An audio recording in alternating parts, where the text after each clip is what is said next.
अऊज़ु बिल्लाहि मिनश्शैतानिर्रजीम बिस्मिल्लाहिर्रहमानिर्रहीम अल्हम्दुलिल्लाहिल्लज़ी क़हरा बिइज़्ज़तिहिल अ'ज़्ज़ा व तवाज़अ लिअज़मतिहिल उज़मा फ़बलगा बिक़ुद्रतिही मा यशा अल्हम्दुलिल्लाहिल्लज़ी हदाना लिहाज़ा वमा कुन्ना लिनहतदिया लौला अन हदानल्लाह लक़द जाअत रुसुलु रब्बिना बिलहक़ वस्सलातु वस्सलामु अला सय्यिदि अस्ले मा फिल वजूद सिर्रे ला फी कुल्ले मौजूद नुक़्तते दाइरतिल वजूद साहिबे लिवाइल हम्द वल मक़ामिल महमूद अबिल क़ासिमिल मुस्तफ़ा मुहम्मद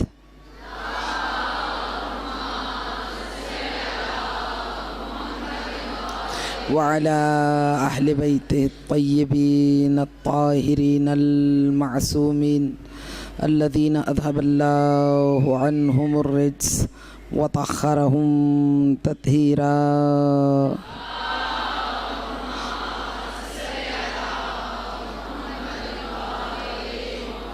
अम्मा बअद फ़क़द क़ाल अल्लाहु तबारक व तआला फ़ी किताबिहिल मजीद व फ़ुरक़ानिहिल हमीद क़ौलुहुल हक़ बिस्मिल्लाहिर्रहमानिर्रहीम वमा ख़लक़तुल जिन्न वल इंस इल्ला लियअबुदून। सलावत।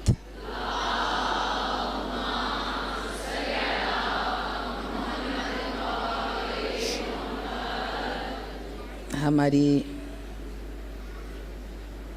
मजालिस आज़ा का मौजू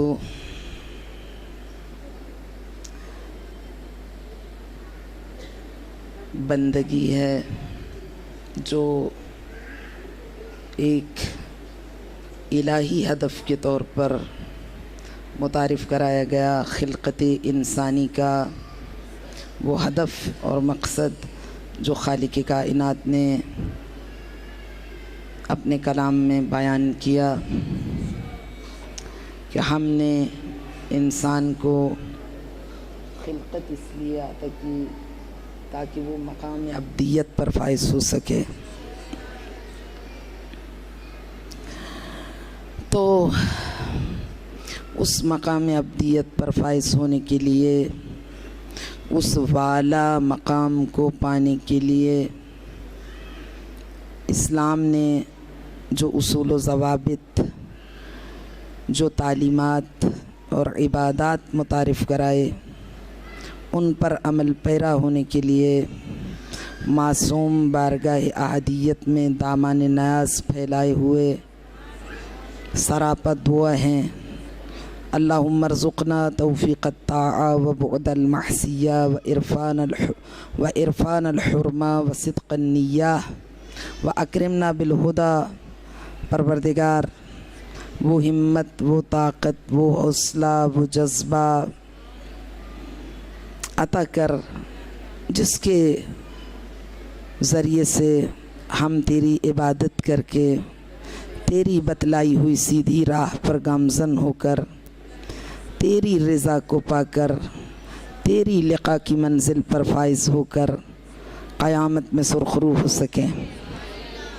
व बुअदल मासिया, तेरे मुहर्रमात से गुरेज़पा होकर तेरे हराम को छोड़कर गुनाहों के इर्तिकाब से अपने वजूद को बचाकर क़ल्ब सलीम के साथ तेरी बारगाह में ख़ुद को आलूदा गुनाह किए बग़ैर हाज़िर हों। व इरफ़ान अल हुरमा, और परवरदिगार मुझे हुर्मतों की शनाख्त अता फ़रमा। तेरे हुर्मात क्या हैं? हम हुर्मात के बारे में बात कर रहे थे कि इस्लाम में कुछ हुर्मात हैं इन्ना लिल्लाहि अज़्ज़ा वजल फ़ी बिलादिही खम्स हुरुमात, एक हदीस में इन्ना लिल्लाहि अज़्ज़ा वजल सलास हुरुमात, हुरुमातुन सलास, एक हदीस में अर्बअ हुरुमात, एक हदीस में 6 हुरुमात बयान किए गए। कल हमने मुख्तसर इस पर गुफ्तगू की, आज उसी को कंटिन्यू करेंगे कि फरमाया हुर्मतुल्लाहि व हुर्मतु काबतिल्लाहि व हुर्मतु रसूलिल्लाहि व हुर्मतु इत्रति रसूलिल्लाहि व हुर्मतुल इस्लाम व हुर्मतुल मुमिन। कितनी हुर्मतें हैं? हुर्मतुल्लाह, अल्लाह की हुर्मत है। हुर्मतु काबतिल्लाह, हरम इलाही काबा की हुर्मत है। और उसकी हुर्मत यानी उसका एक प्रोटोकॉल है, और उसका प्रोटोकॉल ये है कि मनासिक हज की अदायगी के साथ आप खाना खुदा की ज़ियारत का शरफ़ हासिल कर सकते हैं, या मनासिक उम्रा की अदायगी के साथ। और वो मनासिक हैं, बाकायदा आदाब हैं जिनसे, और अपनी मर्ज़ी से कहीं भी इहराम नहीं बांध सकते, बल्कि इस्लाम ही ने जगह मुअय्यन की हैं कि वहाँ पर इहराम बांधें। यह अल्लाह के घर का एहतराम है। कैसे वारिद होना है और कैसे खारिज होना है इहराम से, एक पूरा प्रोटोकॉल है। फिर हुर्मत किताबिल्लाह, कलाम इलाही की हुर्मत है। ला यमस्सुहु इल्लल मुतahharun, इसको लम्स ना करो, टच ना करो, छुओ नहीं जब तक कि तुम पाको पाकीज़ा ना हो जाओ। ज़ाहिरी लम्स के लिए ज़ाहिरी तहारत वाजिब है, और बातिनी लम्स के लिए बातिनी तहारत, कि आईना क़ल्ब अनवार इलाही की शुआओं से मुंजली हो जाए, शफ़ाफ़ हो जाए, पाक हो जाए, गटर की सफाई हो जाए, इंसान का बातिन इतना शफ़ाफ़ हो कि कलाम इलाही की मानवियत को समझ सके। जैसा कि ज़ाहिरुहु अनीक़ व बातिनुहु अमीक़, कुरान का बज़ाहिर कोई एक माना खुशनुमा, खूबसूरत, ज़ेबा, जमील, हसीन निगाहों के सामने आता है, जबकि उसी वक्त उसके बेशुमार हिडन मीनिंग्स लाखों की तादाद में वो सिर्फ़ ख़ासाने खुदा को हासिल होते हैं जिनका बातिन साफ़ व शफ़ाफ़ और पाक होता है। तो ला यमस्सुहु इल्लल मुतahharun। फिर हुर्मत इतरत रसूलिल्लाह, इतरत रसूल गिरामी इस्लाम की हुर्मत है, जिस पर हम आइंदा मजालिस में जहाँ जहाँ हमें मौका मिलेगा बात करते चले जाएंगे। यही तो हस्तियाँ हैं कायनात में जो मकसूद कायनात हैं। फिर उसके बाद हुर्मत रसूलिल्लाह, हुर्मत इतरत रसूलिल्लाह, हुर्मतुल इस्लाम व हुर्मतुल मुमिन। आज हम हुर्मतुल मुमिन के बारे में बात करेंगे। इंसान मोमिन की हुर्मत क्या है, उसका एहतराम क्या है, उसका प्रोटोकॉल क्या है, निगाह खुदाबंदी में मोमिन की कदर व कीमत और मंजिलत क्या है, इस पर हम बात करेंगे। कि इस्लाम ने किसी भी मोमिन के साथ ताल्लुकात रखने या मुलाकात में या उसके उमूर में जो अहकामात बयान फरमाए हैं कि सिर्फ़ कलिमा गो हो, सिर्फ़ हुजूर का उम्मती हो तो तुम्हारे लिए मोमिन है। ये जो कहा गया, कल हमने आपसे अर्ज़ किया कि काबतुल्लाह की जानिब हालत गिरिया में अपनी निगाह कीमिया असर को बुलंद किया, और आका ने इरशाद फरमाया कितना अजीम है अल्लाह का घर, और बहुत बार इरशाद फरमाया। और उसके बाद फरमाया कि कितना, कहाँ अल्लाह के घर की अज़मत, अल्लाह का घर, तू क्या जाने मोमिन की क्या अज़मत है। और फिर कहा मोमिन की अज़मत 70 गुना काबतुल्लाह से ज़्यादा है। तो अब मुसलमान इस जुस्तजू में कि वो कौन मोमिन है इतना एक्स्ट्राऑर्डिनरी है जो काबा से भी ज़्यादा काबिल ताज़ीम है। तो ज़बान वही तर्जुमान में तहर्रुक हुआ, जुम्बिश हुई, लब मुतहर्रिक हुए। वमा यंतिक़ु अनिल हवा इन हुवा इल्ला वह्युन यूहा के मिस्दाक नबी के लब तकल्लुम रेज़ हुए। और बारगाह रिसालत से इरशाद हुआ कि वो कोई ख़ास मोमिन नहीं, तुम ही में से है, तुम्हारे ही ऐसा है, कभी गुनाह कभी नेकी, कभी वाजिबात क़ज़ा कभी अदा, एक आम मोमिन है। फिर उसका इतना एहतराम क्यों है? फरमाए इसलिए कि खालिक कायनात इंसान मोमिन के एहतराम का कायल है। इसलिए कि अब आपसे अर्ज़ करती हूँ कि जनाब रसूल खुदा की खिदमत में एक जवान को लाया गया,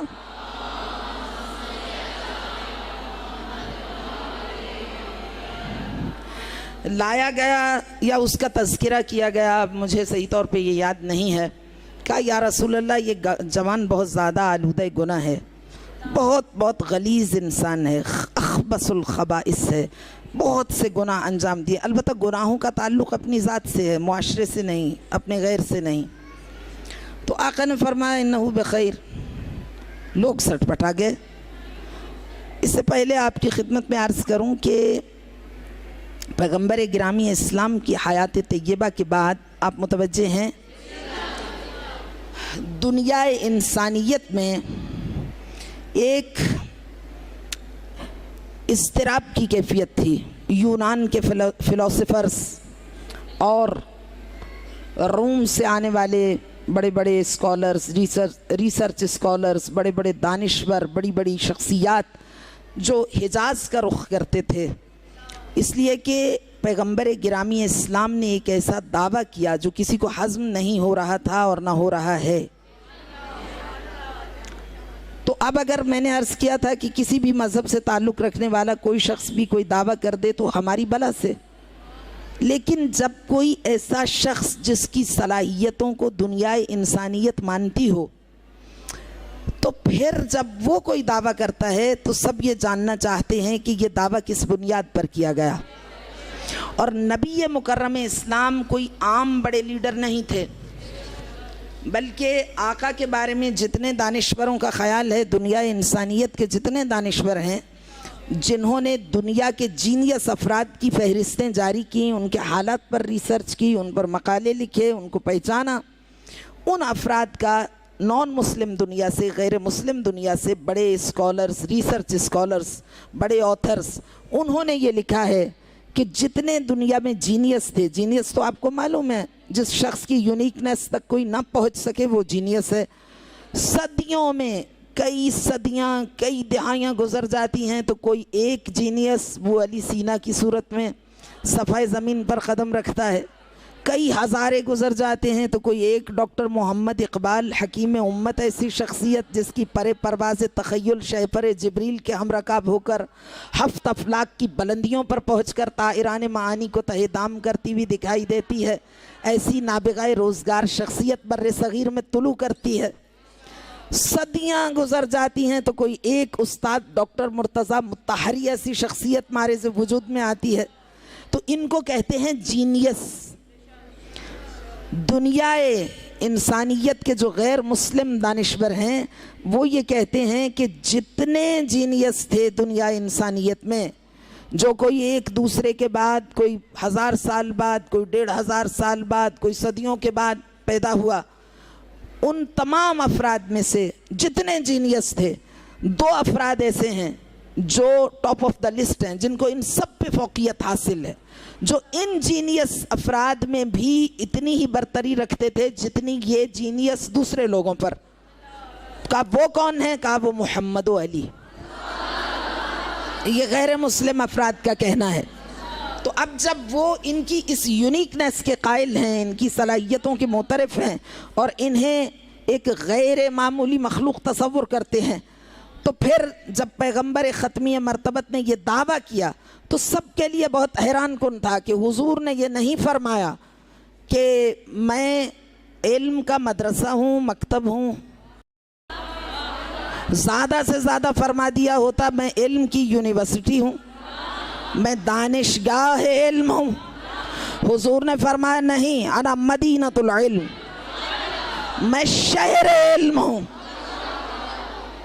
और शहर में हर चीज़ दस्तयाब होती है, और शहर इल्म भी कोई छोटा शहर नहीं, मदीना बड़ा शहर। बड़े शहर की अहमियत से कोई इनकार नहीं कर सकता।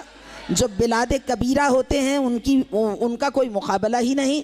और इसीलिए मकतब इस्लाम के अजीम पेशवा मौलाए कायनात अली इब्न अबी तालिब अलैहिस्सलाम की ज़बान वही तर्जुमान से ये कलिमात गौहर बार अदा हुए।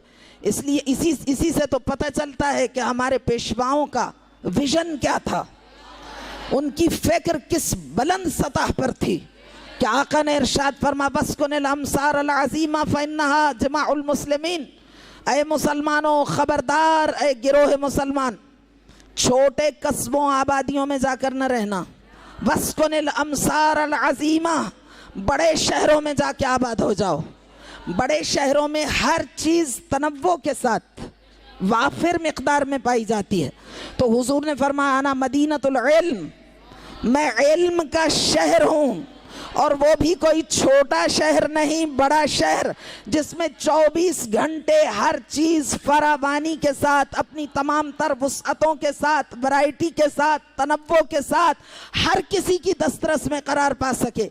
यानी इल्मी एतबार से पैगम्बर गिरामी इस्लाम ने अपना जो तारुफ कराया, दुनिया इंसानियत उस वक्त से लेकर आज तक विरता हैरत में है और अंगुश्ते हैरत नातों में दबाए हुए है कि ये कौन था जिसने खुद को शहर इल्म के तौर पर मुतारिफ कराया। रेगजार अरब से उठकर, उस लको दक सहरा से उठकर, रेगजार अरब से उठकर तुलुए सुबह क़यामत तक शहर इल्म का दावा करने वाले उम्मी लक़ब की शान मुअल्लिमियत के मुअजिज़े का इज़हार उसके बाद अली इब्ने अबी तालिब की सूरत में हुआ कि आका ने ये इरशाद फरमा दिया। और इतना कॉन्फिडेंस इसीलिए था, इतना एतमाद इसीलिए था कि आका जानते थे कि आपके पास वक्त मुख्तसर है, आपकी रहलत के बाद दुनिया इंसानियत से बड़े बड़े दानिश्वर, फिलोसफर्स, स्कॉलर्स सरजमीन हिजाज का रुख करेंगे ताकि जानें कि ये कौन था जिसने इतना बड़ा दावा किया। तो आका ने अपने दावे की सदाकत को पाया सबूत तक पहुंचाने के लिए अपनी शान मुअल्लिमियत के एजाज के तौर पर वजूद अली इब्ने अबी तालिब को पेश किया। तो बड़े बड़े डेलीगेशंस आते थे, बड़े ममालिक से आते थे, सरजमीन रोम से आते थे, यूनान से आते थे।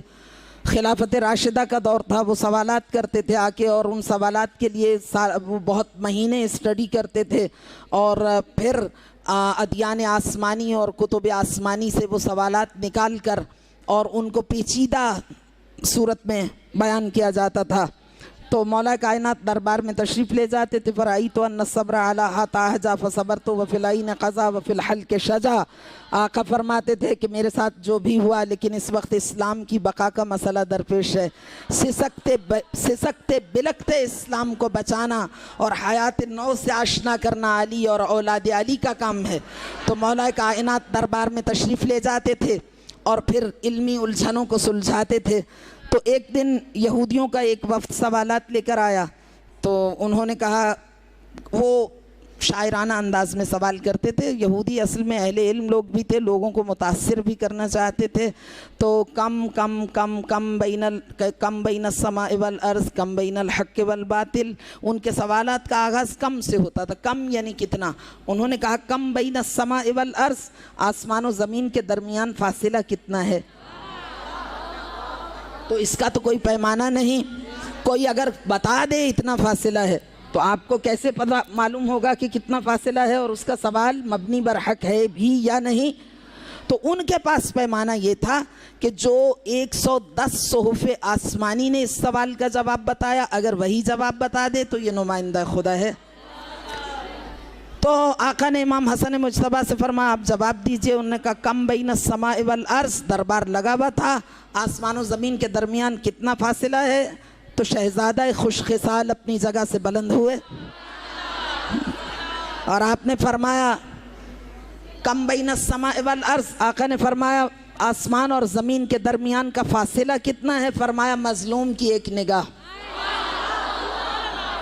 किसी पे इतना जुल्म न करो कि उसकी निगाह आसमान की जानिब उठ जाए। डरो उस वक्त से और ये मत कहो कि ये कौन सा कोई इतना पारसा है, इतना नेक है, इतना बड़ा ये कोई स्पिरिचुअल है, ये कोई इतना बड़ा, ये भी तो गुनहगार है, गलीज़ इंसान है। गलीज़ हो या पाको ताहिर हो, जब किसी का दिल दुखता है तो खुदा उसको अकेला नहीं छोड़ता। खुदा उसकी आह को, उसकी फरियाद को, वो सदा बसहरा नहीं रहती, खुदा उस पर फ़ौरन जवाब देता है।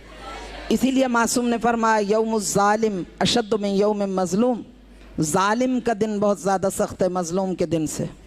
ज़ालिम का दिन चंद घंटों पर मुश्तमिल था, मज़लूम का दिन यौम आशूरा से रोज़े क़यामत तक के लिए कितनी ताकत के साथ है लिहाजा डरो। उन्होंने कहा कम बैनल हक़ वल बातिल, हक़ और बातिल के दरमियान कितना फासिला है। आका ने फरमाया अरबअ असाबे, 4 उंगली का। 4 उंगली कैसे? आका ने फरमाया जो तुम्हारी आंख देखे वो हक़ है और जो कान सुने वो बातिल है। कहा ये किस तरह से? फरमाया हर वक्त ये ज़रूरी नहीं होता कि जो बात तुम्हारी समाअत से गुज़रती है वो मबनी बर हक़ हो, और तुम्हें जायज़ भी नहीं। या अय्युहल्लज़ीना आमनू इन जाअकुम फ़ासिक़ुम बिनबअइन फ़तबय्यनू, सूरह मुबारका हुजुरात है। साहिबान ईमान, जब तुम्हारे पास कोई ख़बर लेकर आए तो उसे लेके दौड़ना पड़ो हवा के घोड़े पर सवार होके, और तुम सोचो कि मेरी लॉटरी निकल आई है, मुझे एक नई खबर मिल गई और मैं सोशल मीडिया पर डाल दूँ। फ़तबय्यनू, सोचो, गौर व फिक्र करो, तहक़ीक़ करो इस ख़बर में कितनी सदाकत है, और अगर सदाकत निकल भी आए तो हर ख़बर नशर करने के काबिल नहीं होती। तो ख़बरदार, दूसरों की इज़्ज़त की पासदारी का ख़याल रखो, दूसरों को ज़लील और रुस्वा न करो। कहते हैं कि पैगम्बर गिरामी इस्लाम की खिदमत में वो जो मैं आपसे अर्ज़ कर रही थी कि जवान के बारे में तज़किरा किया गया कि आलूदा गुनाह है, कैरेक्टरलेस है, बहुत ज़्यादा गुनाह है, तो आका मुस्कुराए, फरमाए इन्नहु बख़ैर, कोई बात नहीं, तुम अपना काम करो, उसे कोई ख़तरा नहीं। फिर उन्होंने कहा या रसूल अल्लाह, उसमें ये गलती है, वो ख़राबी है, ये ऐब है, वो गलतियों का मजमुआ है, पे दर पे आलूदगियों से। आका ने फरमाया इन्नहु बख़ैर, कोई बात नहीं, ठीक है। फिर उन्होंने बताया या रसूल अल्लाह, उसमें ये ख़राबियाँ हैं। तीसरी बार लबान रिसालत मुतहर्रिक हुए, फरमाया जाओ भाई अपना काम करो, मैंने तुम्हें बताया वो तुम सबसे बेहतर है। अब मुसलमान तो सटपटा गए, उन्होंने कहा या रसूल अल्लाह, ये इस्लाम के तालीमात में, अक़वाल में इतना कॉन्ट्राडिक्शन क्यों है? एक तरफ आप कहते हैं कि इंसान मोमिन को ऐसा होना चाहिए कि पलकें भी मर्ज़ी मौला के बगैर ना झपके, और कुरान की आयत इतनी सख्त कि इन्नमा यतक़ब्बलुल्लाहु मिनल मुत्तक़ीन, इन्नमा यतक़ब्बलुल्लाहु मिनल मुत्तक़ीन, खुदा सिर्फ़ और सिर्फ अमल को साहिबान तक़वा से कबूल करता है। तुम्हारा अमल तक़वा के पाकीज़ा हिसारों में अंजाम पाए, तुम मर्ज़ी मौला के पहरे हर वक्त अपनी रज़ा पर, अपनी पसंद नापसंद पर बिठलाए रखो, तो फिर भी खौफ और रजा की कैफियत रहे, फिर भी ये यकीनी बात नहीं कि तुम्हारे गुनाह मुआफ़ कर दिए जाएं और तुम साहिल नजात से हमकिनार हो जाओ। तो या रसूल अल्लाह, ये क्या कॉन्ट्राडिक्शंस हैं, ये क्या तज़ादात हैं?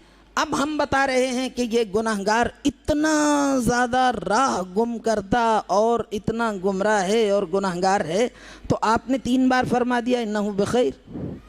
आका ने फरमाया सुनो, फरमाया ये जवान कहीं से जा रहा था और इसी ऐसा कोई और शख्स, कोई मोमिन गुनाहगार था, वो उस वक्त गुनाह की अंजामदही में मसरूफ़ था।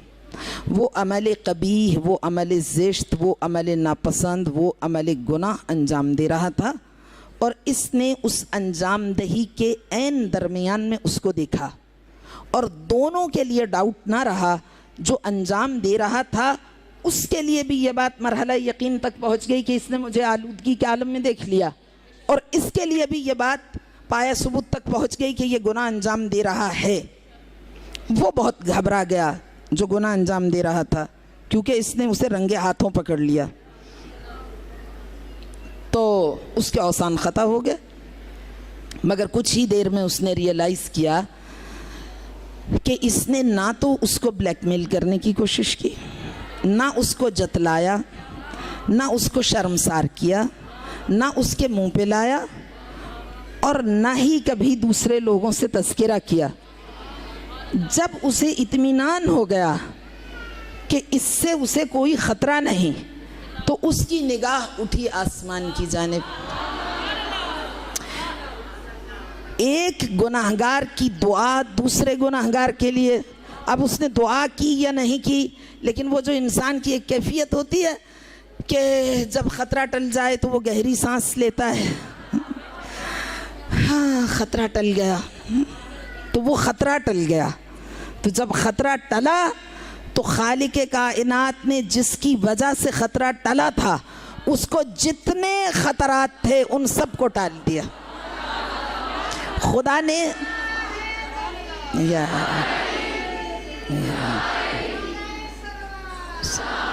खुदा ने इसके सारे गुनाहों को माफ़ कर दिया।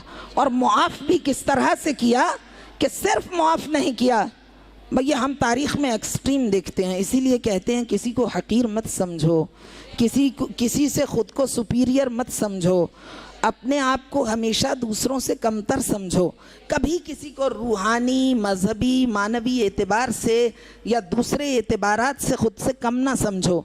ये उसकी कुदरत है, जब चाहे उसकी रहमत है, जिसके लिए वजद में आ जाए। आपको मालूम नहीं कि गैबी सिलसिले क्या हैं, मामलात क्या हैं। खालिक कायनात ने हमेशा हमारे सामने ऐसी मिसालें पेश की हैं। आवारगी की मिसाल पेश की, इंतहा की आवारगी, खयानत जुलेखा की सूरत में। वो एक एक्सट्रीम थी कि जिसने नबी खुदा की ज़िंदगी को तहोबाला कर दिया, और उसके बाद दूसरी एक्सट्रीम दिखाई कि वो जुलेखा वलियतुल्लाह बन गई। फिर खालिक कायनात ने कुरान करीम में साहिरीन फ़िरौन को दिखाया। एक मंज़र ये है कि वो जादूगर हैं, और जादू छोटे से छोटा हो हराम, मुतलकन हराम। जादू करने वाला, जादू करवाने वाला जहन्नम दाखिल, मुँह के बल जहन्नम में, और खुलूद है, उनके लिए कोई शफात नहीं, कोई मग़फ़िरत नहीं। जादू अगर किसी जेन्युइन पर्पस को हासिल करने के लिए भी किया जाए तो हराम है, इसलिए कि इस्लाम एक बहुत उसूल पसंद मज़हब का नाम है। इस्लाम कभी अच्छे मकसद को अचीव करने के लिए बुरे रास्ते की जानिब इंसान को बढ़ने नहीं देता। हमेशा तुम्हारा रास्ता सिराते मुस्तकीम है। अगर इस राह पर चलते हुए तुम्हें तुम्हारे मकासद खैर हासिल हो जाएं तो ठीक है, ना हो तो इस्लाम तुम्हें इजाज़त नहीं देता कि तुम इधर उधर से छलांग लगा के दीवार फलांग के जाओ। वो तो उलूम इलाहिया को भी हासिल करने का हुक्म दिया तो कहा ये शहर है, ये दरवाज़ा है। उलूम इलाहिया को भी हासिल करना है तो दरवाजे से जाओ। इस्लाम हमेशा इस बात का सख्ती से हुक्म देता है कि तुम्हें जो भी खैर अमल अंजाम देना है उसमें जितनी तुम्हारी एफर्ट हो, जितनी तुम्हारी काविश हो, वो भी खैर पर मबनी हो। तो जादू छोटे से छोटा जादू हो और बेहतरीन से हलाल मकसद के लिए हो, जादू बज़ाते खुद हराम है।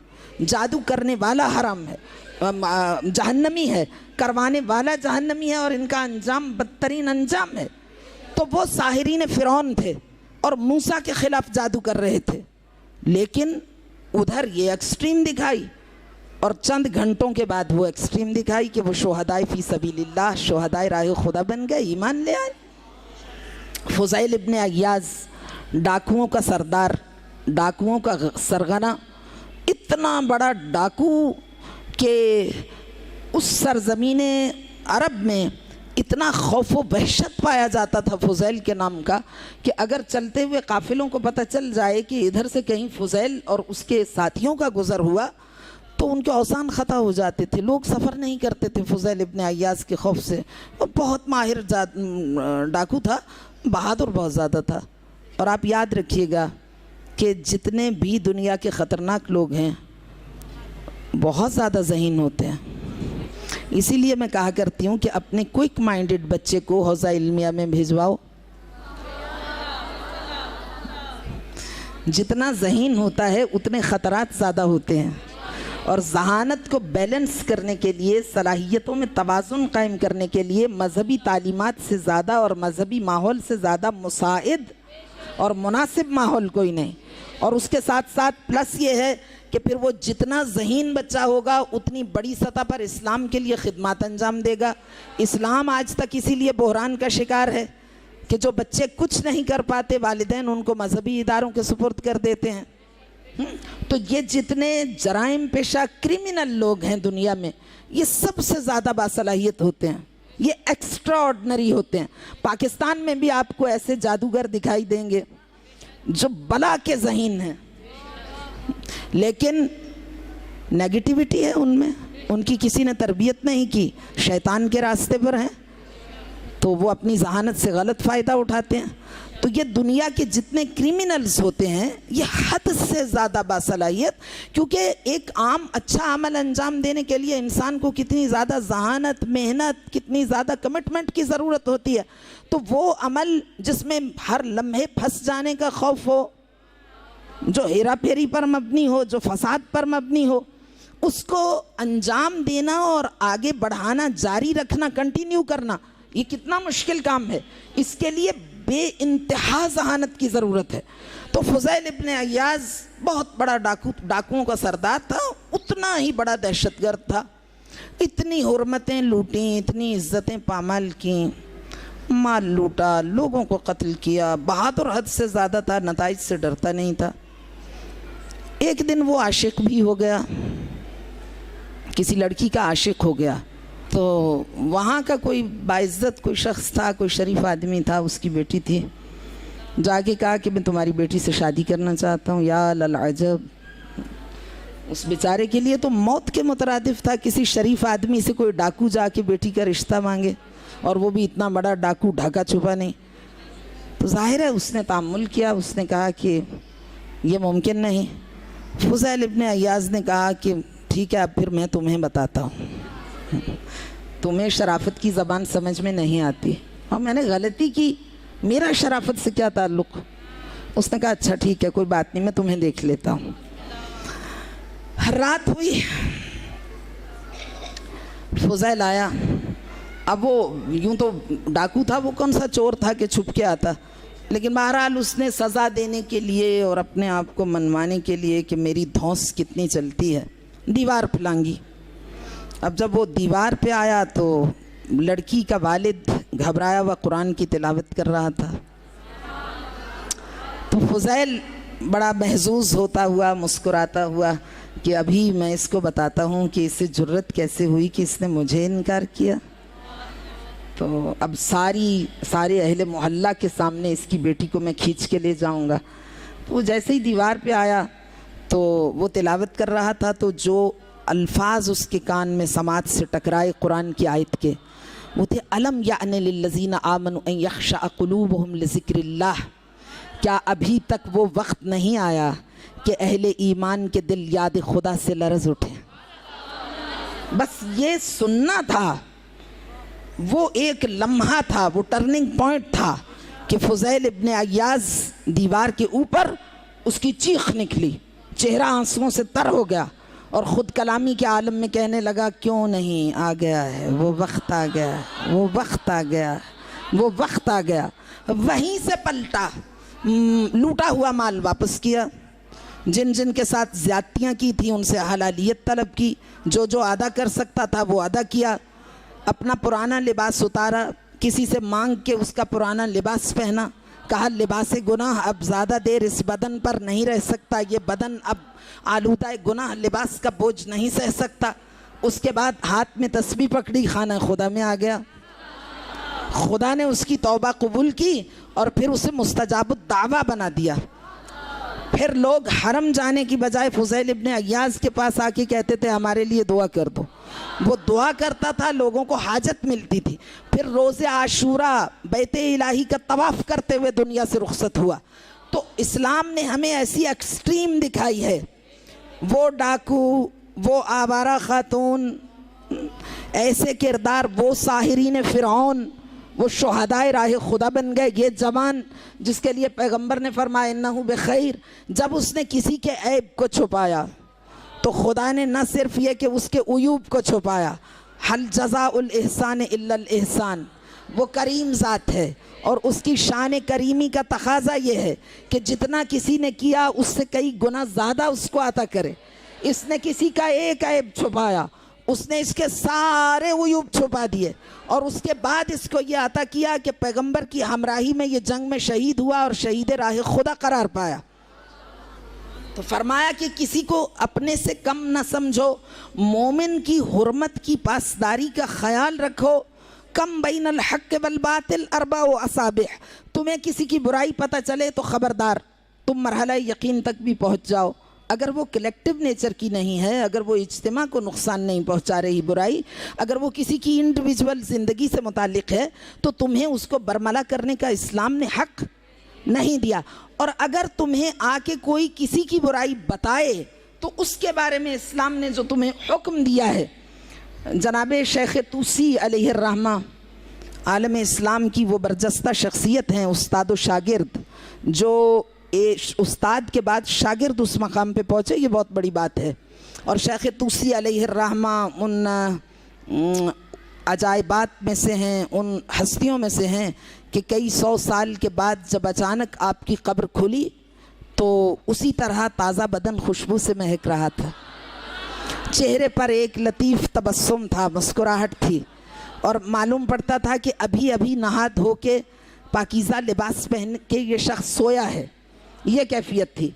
तो शेख तूसी अलैहिर्रहमा कहीं सफ़र पे तशरीफ़ ले जा रहे थे, तो उस्ताद मोहतरम उनके भी वहीं पे मौजूद थे, तो ये घर तशरीफ़ ले गए। जब घर तशरीफ़ ले के गए तो वहाँ से वापस लौटे उसी लम्हे घोड़े पे सवार होना चाहते थे। सुना आपने ये वाक़या? घोड़े पे सवार होना चाहते थे। कभी आपकी समाज से ये बड़ा अहम वाक़या, छोटा सा वाक़या, लेकिन इतना आई ओपनर है, इंसान के जहन के सारे दरीचे खुल जाते हैं। वो घर से लौटे, उसी टाइम लौटे तो देखा कि घोड़े के करीब एक कुत्ता खड़ा हुआ है, ज़बान लटक रही है उसकी, और ज़बान से उसकी लुआब भी लटक रही, आवेज़ा हैं, और घोड़े की लगाम गीली हो चुकी है। तो जैसे ही लगाम को थामा और सवार होने लगे तो उस्ताद मोहतरम ने फरमाया, शेख ये लगाम नजिस है, इस कुत्ते ने अभी इसको मुंह में डाला था। तो आपको मालूम है कि कुत्ता क्या है? नजसुल ऐन, नजिस नहीं, नजसुल ऐन। इस्लामाबाद में रहने वालों, कुत्ता क्या है? नजसुल ऐन। नजिस चीज़ पाक हो सकती है, नजिस चीज़ को धोया जाए तो पाक हो जाती है, कुत्ते को धोया जाए तो मज़ीद नजासत फैल जाती है। कुत्ता नजसुल ऐन है। क्या है? नजसुल ऐन। इसलिए कुत्ते को कुत्ता रहने दो, फैमिली मेंबर ना बनाओ। अल्लाह ने तो कोई चीज़ ऐसी पैदा नहीं की जिसके फ़वाइद ना हो। वो ज़ात खैर मुतलक है, वो हकीम मुतलक है, उसका हर अमल खैर पर मबनी है। खलीफा अब्बासी ने कॉकरोच को देखा तो उसने कहा कितनी काबिल नफरत चीज़, अल्लाह ने इसको पैदा क्यों किया, क्यों पैदा किया? उसी वक्त बदन में कुछ आसार ज़ाहिर हुए और फिर एक दाना निकला, फिर पस बहने लगी, खून बहने लगा, ज़ख्म ख़राब होता चला गया, ख़राब तर होता चला गया। दुनिया भर के अतिब्बा, तबीब, फिजिशन बुलाए गए, इलाज की जब कोई सबील ना निकल सकी, परेशानी हद से ज़्यादा बढ़ गई। कहा अब क्या करें, क्या करें, कुछ समझ में नहीं आ रहा। तो डॉक्टरों ने कहा अब दवा की नहीं, शिफा की ज़रूरत है। जितनी दवा हो सकती थी वो कर ली, अब अगर कहीं से अल्लाह शिफा का बंदोबस्त करे। तो फिर अब्बासी खुलफा भी जानते थे कि मुश्किल कुशा कहाँ से मुश्किल कुशाई कर सकते हैं, लिहाजा सामिनुल हुजज की जानिब रुख किया और कहा कि मौला आप मुश्किल कुशा हैं और मुश्किल कुशा की औलाद हैं, तो मेरी मुश्किल कुशाई सिर्फ आप कर सकते हैं। आका तशरीफ़ लाए तो आके कहा, ज़ख्म को देखा, फरमाया कोई कॉकरोच मिल सकता है? कॉकरोच लाया गया, उसको जलाया, उसकी राख ज़ख्म पे रखी, ज़ख्म ठीक हो गया। अलबत्ता ये दस्ते कीमिया असर का भी नताइज थे, ज़ख्म ठीक हुआ। तो अब्बासी खलीफा ने मासूम से कहा कि मौला ये क्या? तो अब मौला के सामने तो उसने ये नहीं कहा था कि खुदा ने इसको क्यों पैदा किया, क्यों पैदा किया, इसकी ज़रूरत क्या थी, लेकिन इमाम का इल्म गैब है। जब उसने कहा कि मौला ये क्या, तो आका ने फरमाया ये कि बाज़ लोग ये समझते हैं कि अल्लाह ने बाज़ चीज़ों को बग़ैर ज़रूरत के पैदा कर दिया, तो उसकी कुदरत काहिरा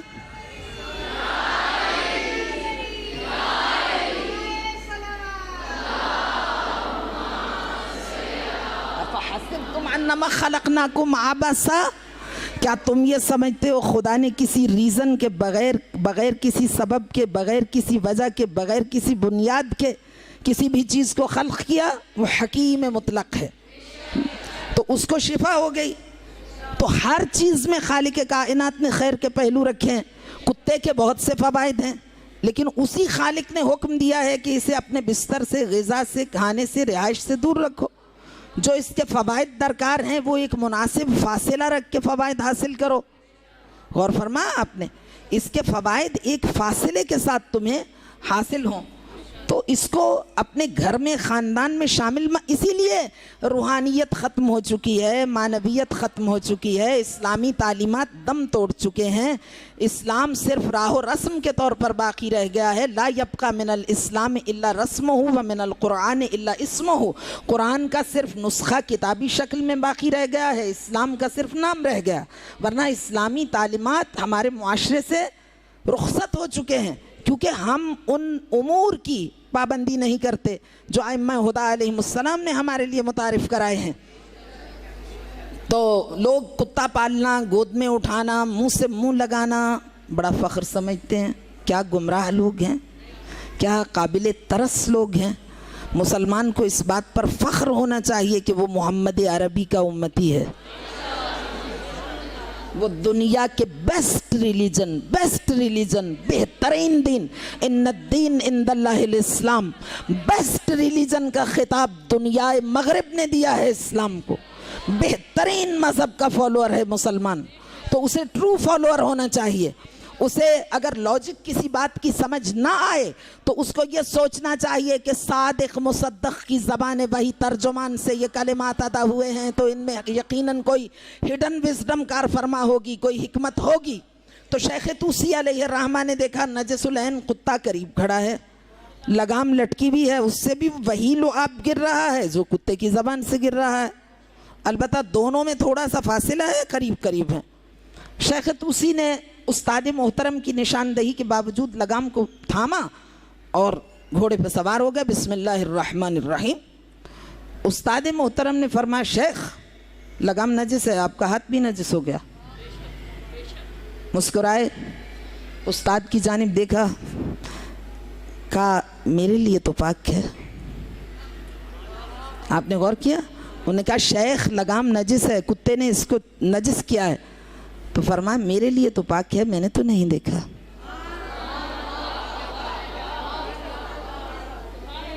मुझे नहीं मालूम आपने इस पैगाम को कितना दरियाफ्त किया।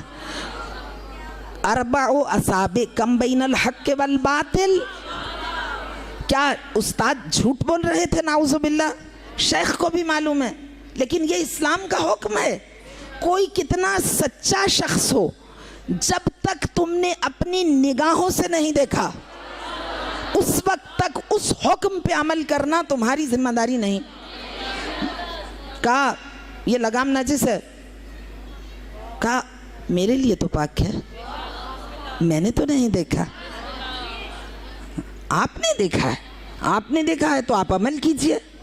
तो इस्लाम का ये हुक्म इतना सख्त है कि दूसरे के एहतराम और फिर दूसरे पे तोहमत लगाना, बोहतान लगाना। ईरान में जब जलसे, जुलूस, रैलियाँ, पाकिस्तान में तो इतने बड़े इज्तिमात नहीं होते बल्कि इमरान खान के जलसे होते हैं, तो मैं ये कहती हूँ कि ये ईरान की निस्बत अगर देखा जाए, जो हमने बचपने से देखा, तो ये आटे में नमक के बराबर है। लेकिन हमारे मज़हब को ये एज़ाज़ व इफ्तिखार हासिल है। यही फ़र्क है, हमें मालूम, आपको ये मालूम नहीं कि ये सफ़े आज़ादारी किस नेमत का नाम है। हमें इस मज़हब ने एक तुलुए सुबह क़यामत तक एक कभी न ख़त्म होने वाली ऐसी लीडरशिप अता की है हुसैन की सूरत में कि बड़े बड़े नॉन मुस्लिम ईसाई रिसर्चर कहते हैं, दुनिया अरब का बहुत बड़ा बैरूत का ईसाई जिसने किताब लिखी, और वो कहता लौ कानल हुसैन मिन्ना लदअउना अन्नास बिस्मिल हुसैन लनसबना लहू मिंबरा। काश हुसैन हम में से होते। हुसैन के नाम में इतनी कशिश है कि हम हुसैन के नाम पर पूरी दुनिया इंसानियत में एक आलमी हुकूमत बपा करते। लदअउना अन्नास बिस्मिल हुसैन लनसबना लहू मिंबरा। हम हुसैन के लिए जो मिंबर नस्ब करते उसके कम से कम नताइज ये थे कि पूरी दुनिया में हमारी हुकूमत होती।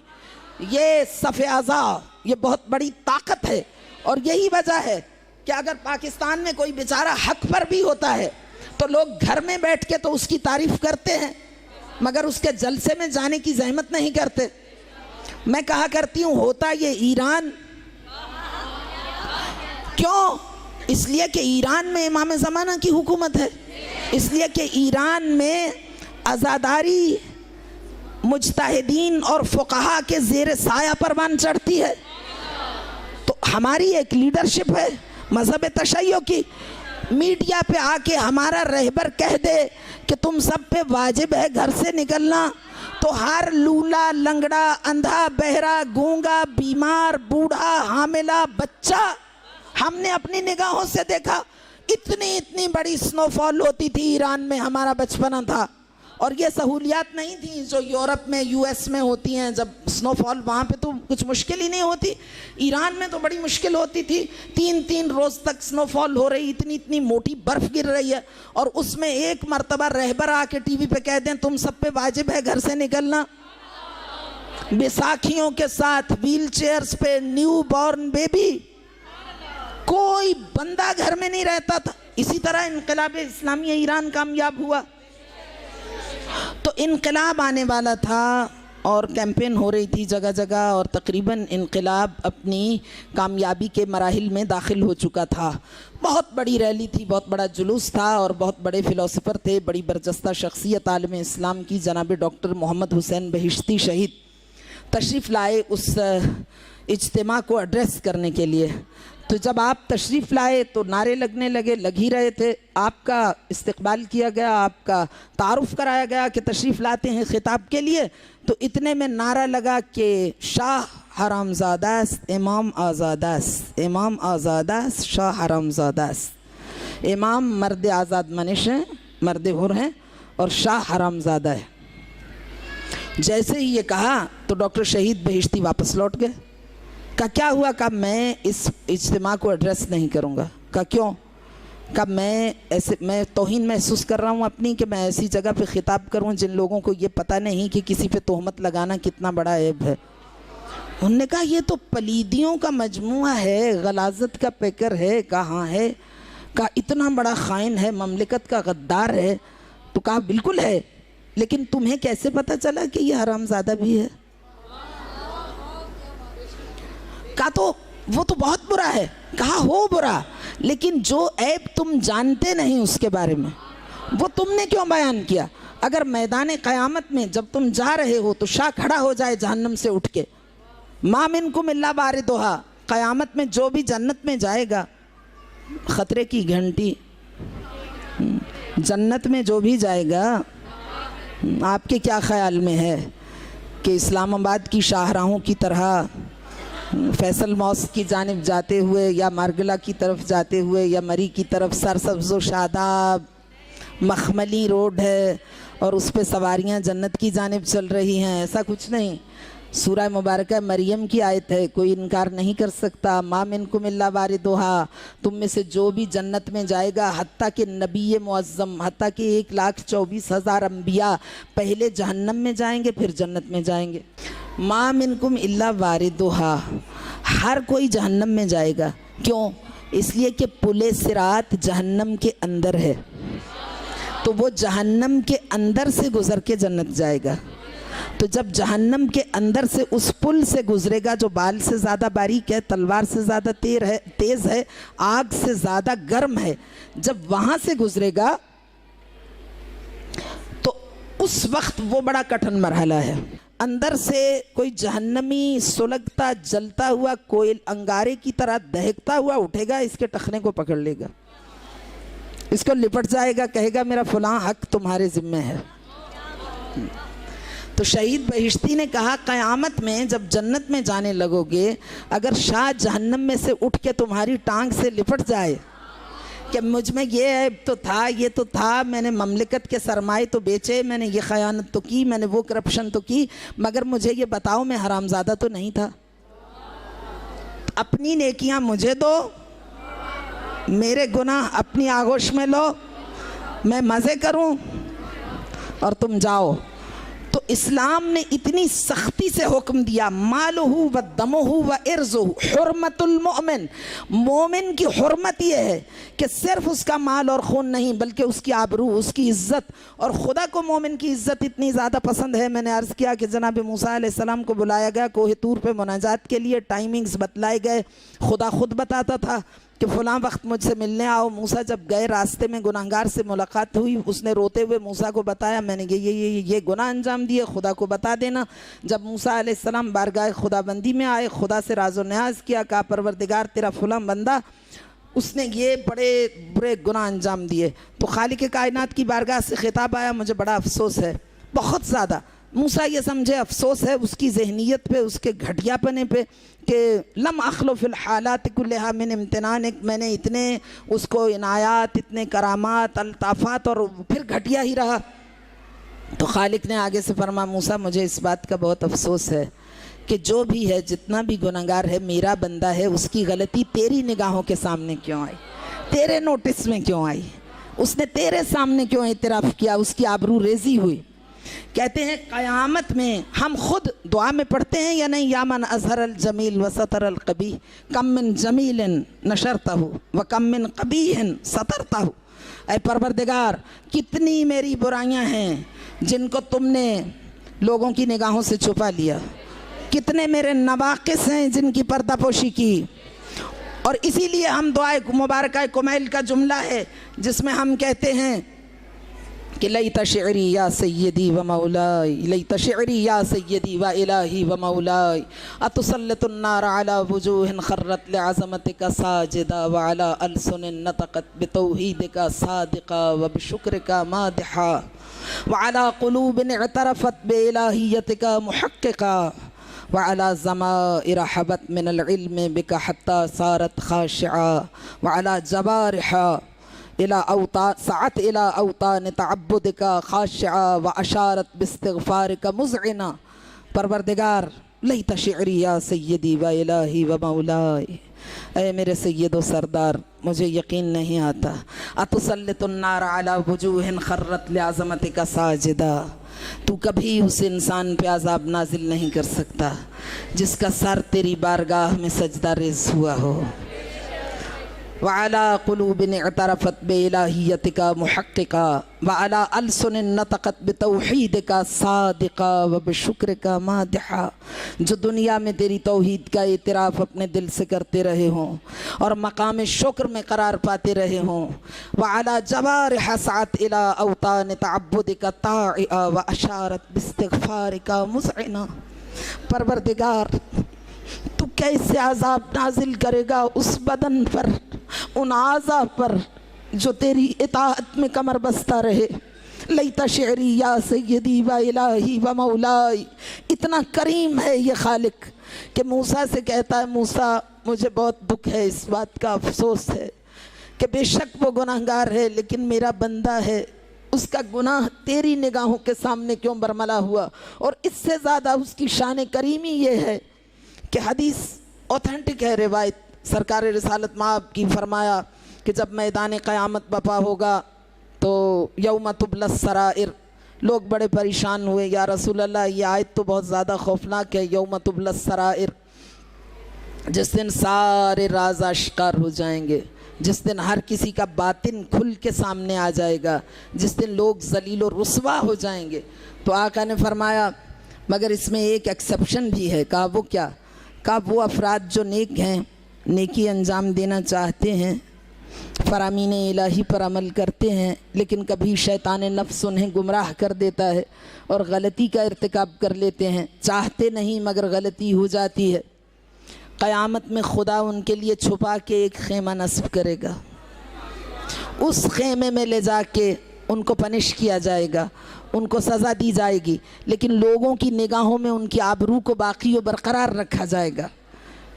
और ख़ास तौर पे वो अफराद जो दूसरों की इज़्ज़त व आबरू का ख़याल रखते हैं, जैसा कि मैंने गुज़श्ता से पैवस्ता रोज़ आपकी खिदमत में अर्ज़ किया था कि पाक पैगम्बर ने इरशाद फरमाया लम यहफ़ज़हुन्ना मन लम यहफ़ज़हुन्ना लम यहफ़ज़िल्लाहु लहू फ़ी जौफ़ बैतिही, जो शख्स दूसरे के उयूब को छुपाता नहीं, खुदा कभी उसके उयूब को नहीं छुपाता और उसको उसके घर के वसत में ज़लील व रुस्वा कर देता है।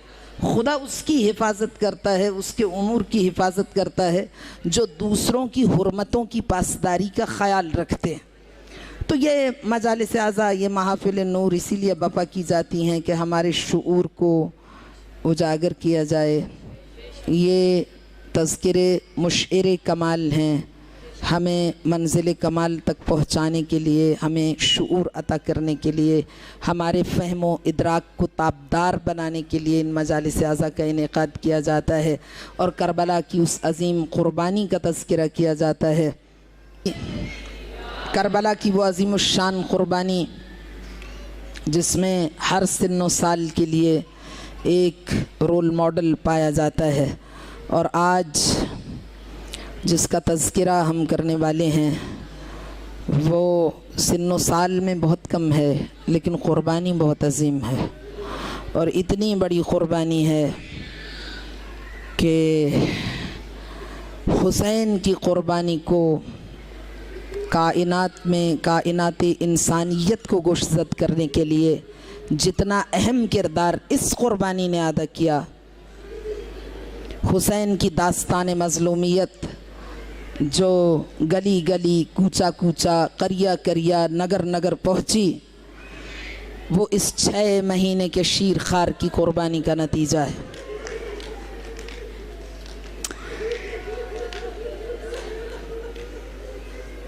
जिसने वो 6 महीने का रज़ी सग़ीर, जिसने एहसासात की दुनिया में तलातुम बपा कर दिया, जिसकी तशनगी की इल्तिहाब ने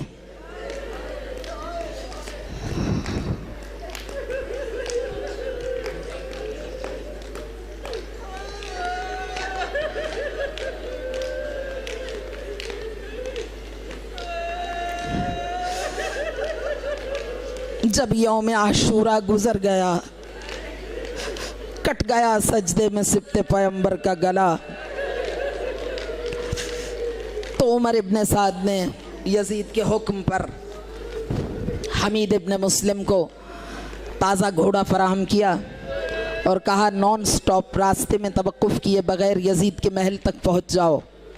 यजीद का मौर्रिख़ था हमीद इब्न मुस्लिम, शाम गरीबा के बाद 11 मुहर्रम की सुबह, और रास्ते में एक मुनासिब फासले पर ताज़ा दम घोड़े लेके यजीद के सिपाही खड़े होते थे। हमीद इब्न मुस्लिम उस घोड़े पर सवार होता था, पहला घोड़ा वहीं छोड़ता था और अपने सफ़र को आगे बढ़ाता था। इस तरह मसाफत तय करते करते 3 रोज़ में हमीद इब्न मुस्लिम 13 मुहर्रम को यजीद के महल में दाखिल हुआ। जब आया तो यजीद ने पूछा, बताओ करबला की जंग का इख्तिताम कैसा हुआ? हमीद इब्न मुस्लिम नॉन मुस्लिम है, ईसाई है, न्यूट्रल है, मौर्रिख है, हिस्टोरियन है, यजीद का मौर्रिख है, न्यूज़ रिपोर्टर है। उसने यजीद से कहा, अगर मैं सच बताऊं तो पहले वादा करो कि मैं जान की अमान पाऊंगा, मुझे कोई नुकसान नहीं पहुंचाओगे। कहा सच बताओ। कहा सच ये है यजीद कि तू जंग ज़ोहरे आशूरा तक जीत चुका था, फतह तेरी थी, लेकिन ज़ोहरे आशूरा के बाद तूने जीती हुई जंग हार दी। यजीद जल्दी से घबरा के बैठा। कहा वो कैसे? कहा यजीद बरक उलट गया, फतह शिकस्त में बदल गई। कहा कैसे? कहा बस हुसैन ने एक अजीब काम किया, जब सब मारे गए कोई बाकी ना बचा अंसारे हुसैन में से। असर का वक्त करीब आया, हुसैन खेमागाह की जानिब बढ़े, थोड़ी देर के बाद लौटे। का फिर क्या किया? का यजीद फिर हुसैन जो लौटे तो अपने सीने पे हाथ रखे हुए थे। मुसलमानों ने कहा हुसैन कुरान लेके आए हैं, सुलह करना चाहिए। हुसैन आगे बढ़ते चले आ रहे थे, चूंकि घोड़े पे सवार न थे, पैदल आ रहे थे, तो इसका मतलब ये होता है कि जंग के लिए नहीं आ रहा, गुफ्तगू के लिए, सुलह के लिए आ रहा है। हमीद इब्न मुस्लिम कहता है हुसैन आए, उधर उमर इब्न साद का लश्कर था, हुसैन आके खड़े हुए, उमर इब्न साद करीब आया, पूरा लश्कर देख रहा था। उमर इब्ने साद ने कहा हुसैन शिकस्त को कबूल कर लिया, अब सुलह के लिए आए हो? तो आका ने फरमाया मैं सुलह के लिए नहीं आया। कहा फिर? कहा ये कुरान का पारा जो तुम्हारे सीने पर है, हाथ से उसको छुपाए हुए हो। हुसैन ने कहा कुरान कुरान नहीं है। कहा कुरान है। कहा नहीं, कुरान पूरा नहीं, कुरान का एक जुज़ है, कुरान का एक पारा है। हुसैन ने अबा का दामन हटाया। अब जो अबा का दामन हटाया तो 6 महीने का शीरखार रज़ी सगीर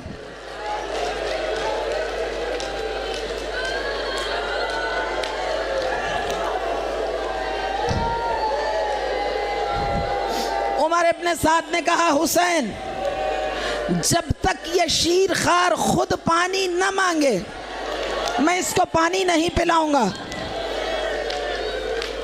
असल में उमर इब्ने साद ये चाहता था कि फ़ौज को पता ना चले कि हुसैन अपना शहज़ादा लेके आए हैं। उसने सोचा मैं इस तरह से कहूँगा हुसैन शहज़ादे को वापस लेके लौट जाएंगे, किसी को पता नहीं चलेगा। लेकिन हुसैन हुज्जत हक है, आगोश मादर में लौहे महफूज का मुताला करने वाले हुसैन ये कोई मामूली शख्सियत नहीं, इमाम बरहक हैं। हुसैन आगे बढ़े, हुज्जत को तमाम किया। जब उमर इब्ने साद ने कहा कि जब तक बच्चा खुद पानी ना मांगे, कहा उमर इब्ने साद 6 महीने का बच्चा कभी खुद पानी मांगता है? कहा हुसैन मुझे इससे कोई गरज नहीं, जब तक बच्चा खुद पानी ना मांगे मैं पानी नहीं पिलाऊंगा। आका आगे बढ़े। चूंकि फौज को मालूम नहीं था कि क्या मुकालमा हो रहा है, फौज के सामने आए, अबा का दामन हटाया, अली असगर को गोद से निकाला, तपती रेत पर लिटा दिया।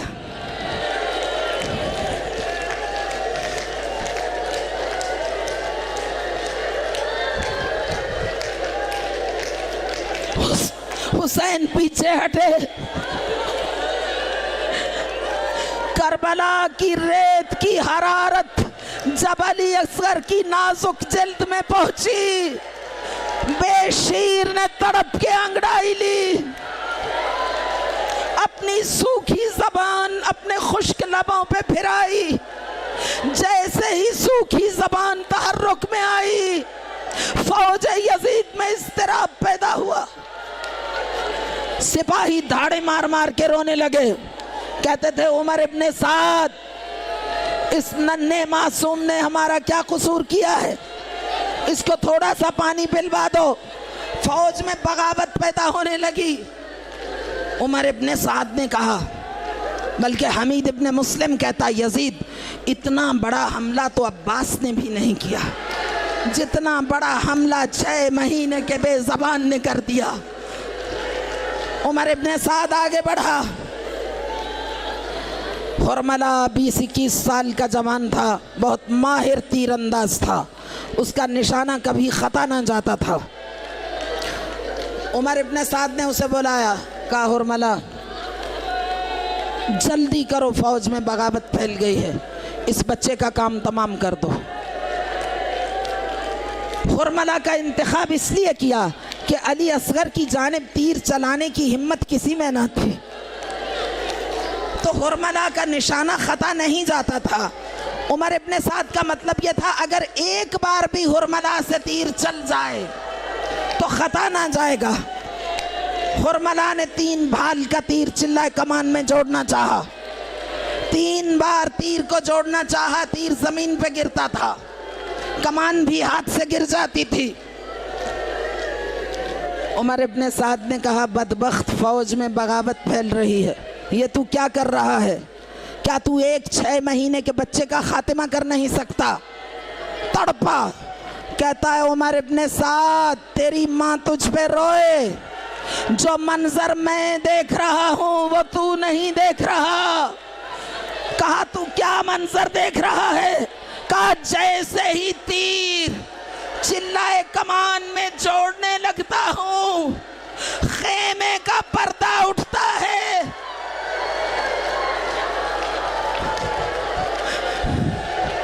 एक तड़पती हुई बेकरार माँ फरियाद करती है हुरमला, हुरमला बड़ा है, मेरे सगीर का गला बहुत नाजुक है। और तीर इतना बड़ा है कि एक नॉन मुस्लिम ऑथर ने, रिसर्चर ने पुराने ज़माने के असलहों पर एक किताब लिखी, बहुत ज़्यादा रिसर्च की। उस किताब में उसने बताया कि कुछ असलहे पुराने ज़मानों में बाज़ ज़रूरतों की वजह से ईजाद किए गए। उसने कहा जब जंगें हाथियों, पले हुए हाथियों और सरकश घोड़ों पर लड़ी जाती थीं तो जो आम तीर थे वो घोड़ों के बदन पर, सरकश बड़े पले हुए हाथियों पर असर ना करते थे। तो फिर एक ख़ास तीर बनाया गया जो 3 भाल का तीर था और उसके लिए एक ख़ास कमान बनाई गई। और साथ वो कहता है कि एक कमान और भी बनाई गई और पत्थर बनाए गए, बड़े पत्थर, उनकी तीर की तरह नोक बनाई गई। उन पत्थरों को कमान में रख के रिहा किया जाता था बड़े हाथियों को मारने के लिए, और 3 भाल का तीर एक ख़ास कमान में रख के। तो कहता है ये 3 भाल का तीर ये इंसानों के लिए नहीं बना था, ये जंगी हाथियों और सरकश दनाते दौड़ते हुए मैदान जंग में घोड़ों के लिए बना था। कहता है ये तीर इंसानों के लिए नहीं बना था और ना ही कभी किसी जंग में किसी इंसान पे इस्तेमाल हुआ। कहता हाँ मगर अफसोस का मकाम है, सिर्फ एक बार करबला की जंग में मुसलमानों के इमाम के साथ जंग में ये तीर इस्तेमाल किया गया और मुसलमानों के इमाम के 6 महीने के सगीर का गला हुरमला ने तीर चिल्लाए कमान में जोड़ा, वो तीर रिहा करने लगा। इधर से माँ की आवाज बुलंद हुई, अली असगर तैयार हो जा। इस अली असगीर ने अपनी गर्दन को बुलंद किया। अली असगर का मकाम इतना बुलंद है कि सादिक आले मोहम्मद ने अली असगर को बाबुल हवाइज करार दिया है। फरमाते हैं जब तुम्हारी हाजत कहीं से पूरी ना हो और तुम मायूस हो जाओ तो फिर तुम खून मजलूम का वास्ता दो, कहो इलाही बेदमिल मजलूम, परवरदिगार तुझे खून मजलूम का वास्ता। इमाम से कहा वो खून मजलूम इमाम हुसैन का खून है? कहा नहीं। कहा फिर किसका है? कहा वो 6 महीने के रज़ी सगीर अली असगर का। आका ने फरमाया, इमाम ज़माना ने अली असगर को अलग से खिताब किया है जहाँ पे कहा अस्सलामु अला अलीय्यिल कबीर, करबला तेरे अली अकबर पे सलाम। वहाँ इमाम ज़माना ने कहा अस्सलामु अला रज़ी सगीर, मेरा सलाम 6 महीने के शीर खार पर। तीर चला, अली असगर ने गर्दन को बुलंद किया, मुस्कुरा के तीर को वसूल किया। हमारे उलमा ने अपनी किताबों में तहरीर किया है, कहते हैं कि अली बचपने में सिगर सिनी में भी अली ही होता है। अली असगर कमसिन ज़रूर थे, नन्हे मुजाहिद थे, लेकिन अली असगर ने मुस्कुरा के अपनी गर्दन पे तीर को वसूल किया। मगर हमारे कुछ बड़े मक्तल नवीस उलमा हैं जिन्होंने कहा कि अगर तुम वाक़इयत जानना चाहो तो अपने कलेजे थाम लो। वाक़इयत इतनी ज़्यादा दर्दनाक है कि माओं के कलेजे फट जाएंगे। वो कहते हैं दरअसल बात ये न थी कि अली असगर ने गर्दन को बुलंद करके तीर को वसूल किया। कहते दरअसल तीर इतना वज़नी था और सगीर का गला इतना नाजुक था कि जब तीर सनसनाता हुआ आया उसका वज़न इतना ज़्यादा था, उसका झटका इतना शदीद था कि 6 महीने का शीर खार तीर के झटके को बर्दाश्त न कर सका और ऊपर तक बाबा की गोद में उछल गया। अली असगर को नहर कर दिया गया। तीर अली असगर की गर्दन को फाड़ता हुआ हुसैन के बाजू में पेवस्त हुआ। इन्ना लिल्लाह व इन्ना इलैहि राजिऊन। तीर लगा, अली असगर का गला कटा। अब हुसैन की सबसे बड़ी बड़ी मुसीबत का आगाज हुआ। अहले सुन्नत के आलिम दीन है फरंगी महली, जैसे सैयदा कौनैन इल्तिजा करती हैं मेरे हुसैन के मसाइब बयान करो, इमाम हुसैन की भी ख्वाहिश है अली असगर के मसाइब बयान हो। फरंगी महली कहते हैं कि जब अली असगर के गले में तीर लगा तो कहते हैं हुसैन के इम्तिहान की सबसे बड़ी मंजिल आई, और फिर कहते हैं ये हुसैन के लिए क़यामत का वक्त था। हुसैन कहते हुसैन के लिए वो मुसीबत सबसे बड़ी ना थी जब कड़ियल जवान एड़ियाँ रगड़ रहा था, दम तोड़ रहा था और हुसैन उसके कलेजे से बर्छी का फल निकाल रहे थे, बल्कि हुसैन के लिए सबसे बड़ी मुसीबत ये थी हुसैन बेशीर के लाशे को लेके 7 मरतबा जानिबे खेमा चले, फिर लौटे, हिम्मत ना होती थी। आखिर हुसैन ने एक जगह का रुख किया, नरम सी जमीन को देखा, टूटी हुई जुल्फ़िकार से जमीन को खोदा, नन्ही सी कब्र बनाई। फरंगी महली कहते हैं वो वक्त था हुसैन की सबसे बड़ी मुसीबत का। क्या आका ने अली असगर को गोद में लिया, कब्र में लिटाने लगे। कहते हुसैन शिद्दत से रोने लगे, अली असगर को अपने सीने से लिपटा लिया। फिर थोड़ी देर के बाद कब्र में लिटाने लगे, फिर लौटाया, फिर सीने से लिपटाया, तीसरी बार यही अमल अंजाम दिया। मैदान से आवाज बुलंद हुई, हुसैन वक्त कम है। अब हुसैन ने अली असगर को कब्र में लिटा दिया, लेकिन अहले सुन्नत के आलिम दीन फरंगी महली कहते हैं अब हुसैन में हिम्मत ना थी कि अली असगर के बदन को खाक से ढांप दे। खाक को हाथों में लिया, अली असगर के बदन की जानिब बढ़ाया, फिर शिद्दत से रोए। आखिर फिर हुसैन ने खाक पहले अली असगर के पाँव पे डाली, फिर टांगों पे डाली, फिर रानों पे डाली, फिर पेट पे डाली, फिर सीने पे डाली। जब सीने तक बदन छुप गया तो कहते हुसैन बैठ के शिद्दत से रोने लगे। अली असगर के रुखसारों पे आका के आंसू बहने लगे। फिर आका ने खाक उठाई, अली असगर के चेहरे की जानिब ले गए।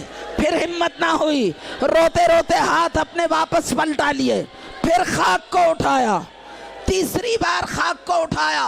फिर मैदान से आवाज आई, कहते अब जो तीसरी बार हुसैन ने खाक को हाथों में लिया तो अपना चेहरा दूसरी जानिब फिरा लिया, अली असगर के चेहरे पे खाक डाली और नन्ही सी कब्र खोद के असगर को गाड़ के शब्बीर उठ खड़े हुए दामन को झाड़ के। और बस एक जुमला सुनिए, उलमा ने कहा हुसैन ने अली असगर को दफन क्यों किया, किसी शहीद को दफन नहीं किया। तो कहा कि हुसैन ने अली असगर को इसलिए दफन किया कि हुसैन जानते थे कि करबला की धूप बड़ी सख्त है, अली असगर का बदन बड़ा नाजुक है। हुसैन जानते थे शहादत के बाद सर काटे जाएंगे, अली असगर में दोबारा कटने की हिम्मत नहीं। हुसैन जानते थे शहादत के बाद लाशें पामाल किए जाएंगे, अली असगर का गोश्त बहुत नाजुक है, घोड़ों के सुमों को बर्दाश्त नहीं कर सकता। मगर उलमा कहते हैं हुसैन हमारा सलाम हो आप पर, हमारा पुरसा कबूल कीजिए, आपकी कोई ख्वाहिश पूरी ना हुई। जब शाम गरीबा आई, जब लाशें पामाल हुए, जब घोड़ों के सुमों में नालबंदी हुई, जब अकेले हुसैन का तन्हा लाशा करबला के मक्तल में रह गया तो जालिम आए, अली असगर का लाशा हुसैन के सीने पे लिटाया और फिर इतने घोड़े दौड़े कि अली असगर का गोश्त हुसैन के गोश्त में यकसा हो गया। इन्ना लिल्लाह